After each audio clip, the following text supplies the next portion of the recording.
incentives or benefits for customers who have Conversation about Thomas Ellis Hits, among other things, principal home loan. Overall, the level of interest only has reduced sharply in Australia, which I think is a good thing. People taking advantage of lower interest rates and repaying their mortgage faster. You have significantly discounted principal and interest rates in order to capture that interest-only market. They've chucked in sexual abuse claim with this money laundering. How long can that discounting continue, given that your funding costs are rising? And as you've mentioned today, and so the CFO, it is a concern for you. Sure, there is absolutely upward pressure on funding costs. But it's also a very competitive market, and overall that's obviously good news for customers. All of the various banks, both non-banking financial institutions, the regional banks, the major banks, are competing hard and trying to make sure that they're winning a good proportion of new customers that are in the market, as you mentioned, which is a sign of a very healthy and well-functioning market.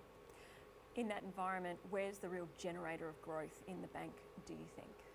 Well, I think over time we'd like to see, and we believe there's certainly the capacity in the Australian economy to see an uptick in investment, business investment.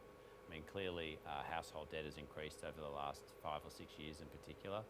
Businesses in Australia are largely in very good shape. Their balance sheets, they certainly have the capacity to make further investments. So we do foresee an increase in business lending.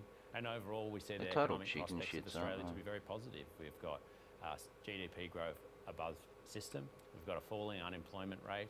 We've got inflation that remains low.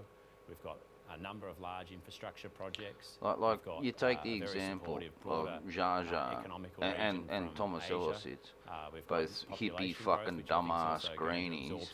Everything that comes out of their mouth is about saving the fucking planet.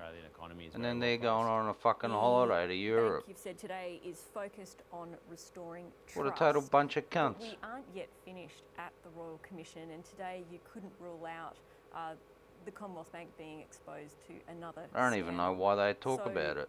How do customers trust you again if they're not